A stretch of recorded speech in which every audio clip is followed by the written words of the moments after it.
spirituelle dans notre époque troublée.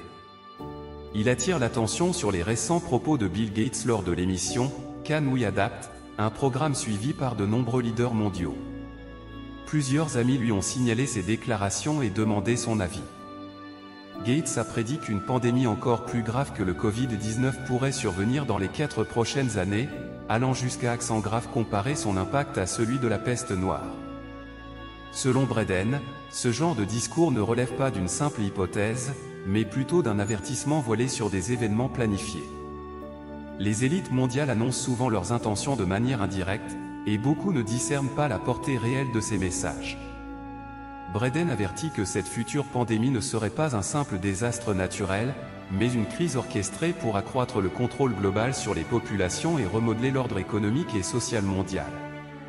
J'ai créé un groupe d'études sur WhatsApp, clique sur ma photo de profil pour accéder à ma page d'accueil, et tu y trouveras le lien. Ou contacte le numéro affiché à l'écran.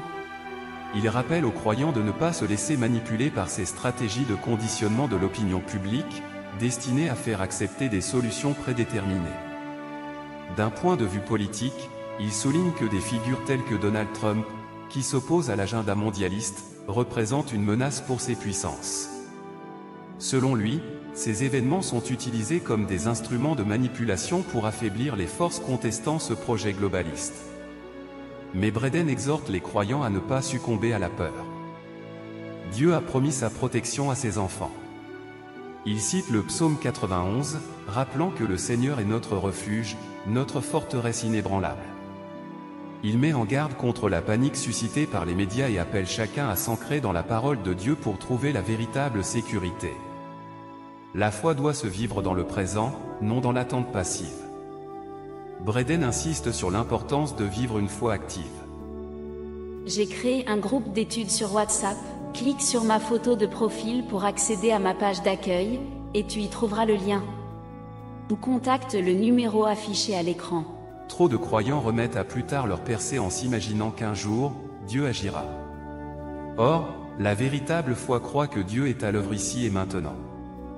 Il partage son expérience personnelle, alors qu'il se préparait à aller à l'église, inquiet pour la santé de sa fille. Dieu lui a parlé, « Quand commenceras-tu à croire qu'elle est déjà guérie ?» Ce réveil spirituel l'a amené à comprendre que sa prière était empreinte de doute, reportant inconsciemment la bénédiction à un avenir indéfini. Hébreux 11h1 dit, « Or, la foi est une ferme assurance des choses qu'on espère, une démonstration de celles qu'on ne voit pas. De même, Marc 11, 23-24 enseigne que, tout ce que vous demanderez en prière, croyez que vous l'avez reçu, et cela vous sera accordé. » La foi ne doit pas se vivre dans l'attente passive d'un futur hypothétique, mais dans la certitude que Dieu agit maintenant. L'exemple de Joseph, chaque épreuve a un terme. Braden rappelle que toute épreuve a une fin prévue par Dieu. J'ai créé un groupe d'études sur WhatsApp, clique sur ma photo de profil pour accéder à ma page d'accueil, et tu y trouveras le lien. Ou contacte le numéro affiché à l'écran. L'exemple de Joseph illustre cette réalité, vendu par ses frères, emprisonné injustement. Il a vécu 14 années de souffrance avant d'être, en une seule journée, élevé au rang de gouverneur d'Égypte. De même, la délivrance d'Israël après 400 ans d'esclavage a été soudaine et puissante. Ces exemples montrent que lorsque l'heure fixée par Dieu arrive, tout peut changer en un instant. Votre souffrance n'est pas éternelle, la percée approche. Braden encourage chacun à ne pas sombrer dans le découragement. Romains 8h18 déclare, « J'estime que les souffrances du temps présent ne sauraient être comparées à la gloire à venir qui sera révélée en nous. » Toute épreuve a une date d'expiration. Dieu ne permet pas que ses enfants restent dans la souffrance indéfiniment. Comme l'affirme le psaume 30, 5, le soir arrivent les pleurs, et le matin l'allégresse. Conseil pratique pour surmonter les épreuves avec foi. Ancrez-vous dans la parole de Dieu, lorsque la peur tente de vous envahir, proclamez les promesses divines. J'ai créé un groupe d'études sur WhatsApp, clique sur ma photo de profil pour accéder à ma page d'accueil, et tu y trouveras le lien. Ou contacte le numéro affiché à l'écran. Marc 11, 23-24 rappelle l'importance d'une foi ferme et déterminée. Refusez la peur, cultivez la foi, la peur paralyse, mais la foi ouvre la porte à la percée. Exprimez votre gratitude à Dieu dès maintenant, même si les circonstances semblent inchangées, remerciez Dieu par anticipation. La louange attire la présence divine. Persévérez dans la prière, ne vous arrêtez pas avant d'avoir vu l'accomplissement des promesses de Dieu. Votre situation actuelle n'est pas votre destin final. Dieu a fixé un temps pour votre percée, et ce moment approche plus vite que vous ne le pensez. Gardez la foi et regardez à Dieu, car c'est lui qui a le dernier mot. Amen. Dans son dernier message, Braden appelle les croyants à la vigilance face à l'intensification du combat spirituel dans notre époque troublée. Il attire l'attention sur les récents propos de Bill Gates lors de l'émission « Can We Adapt?», un programme suivi par de nombreux leaders mondiaux. Plusieurs amis lui ont signalé ses déclarations et demandé son avis. Gates a prédit qu'une pandémie encore plus grave que le Covid-19 pourrait survenir dans les 4 prochaines années, allant jusqu'à accent grave comparer son impact à celui de la peste noire. Selon Braden, ce genre de discours ne relève pas d'une simple hypothèse, mais plutôt d'un avertissement voilé sur des événements planifiés. Les élites mondiales annoncent souvent leurs intentions de manière indirecte, et beaucoup ne discernent pas la portée réelle de ces messages. Braden avertit que cette future pandémie ne serait pas un simple désastre naturel, mais une crise orchestrée pour accroître le contrôle global sur les populations et remodeler l'ordre économique et social mondial. J'ai créé un groupe d'études sur WhatsApp, clique sur ma photo de profil pour accéder à ma page d'accueil, et tu y trouveras le lien. Ou contacte le numéro affiché à l'écran. Il rappelle aux croyants de ne pas se laisser manipuler par ces stratégies de conditionnement de l'opinion publique, destinées à faire accepter des solutions prédéterminées. D'un point de vue politique, il souligne que des figures telles que Donald Trump, qui s'opposent à l'agenda mondialiste, représentent une menace pour ces puissances.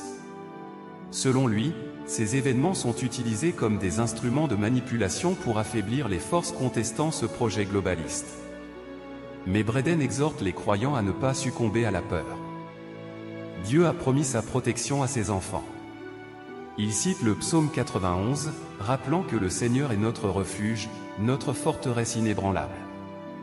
Il met en garde contre la panique suscitée par les médias et appelle chacun à s'ancrer dans la parole de Dieu pour trouver la véritable sécurité.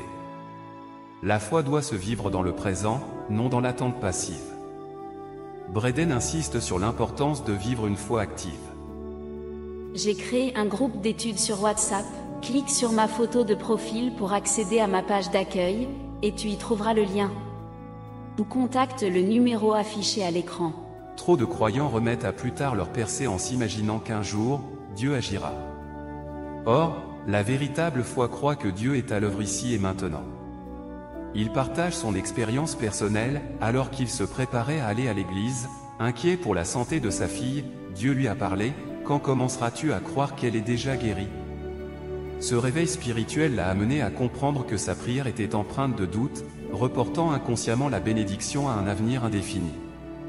Hébreux 11h1 dit, « Or, la foi est une ferme assurance des choses qu'on espère, une démonstration de celles qu'on ne voit pas. De même, Marc 11, 23-24 enseigne que, tout ce que vous demanderez en prière, croyez que vous l'avez reçu, et cela vous sera accordé. » La foi ne doit pas se vivre dans l'attente passive d'un futur hypothétique, mais dans la certitude que Dieu agit maintenant. L'exemple de Joseph, chaque épreuve a un terme. Braden rappelle que toute épreuve a une fin prévue par Dieu. J'ai créé un groupe d'études sur WhatsApp, clique sur ma photo de profil pour accéder à ma page d'accueil, et tu y trouveras le lien. Ou contacte le numéro affiché à l'écran. L'exemple de Joseph illustre cette réalité, vendu par ses frères, emprisonné injustement, il a vécu 14 années de souffrance avant d'être, en une seule journée, élevé au rang de gouverneur d'Égypte. De même, la délivrance d'Israël après 400 ans d'esclavage a été soudaine et puissante. Ces exemples montrent que lorsque l'heure fixée par Dieu arrive, tout peut changer en un instant. Votre souffrance n'est pas éternelle, la percée approche. Braden encourage chacun à ne pas sombrer dans le découragement.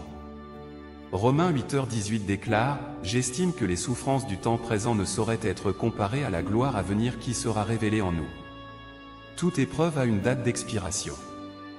Dieu ne permet pas que ses enfants restent dans la souffrance indéfiniment.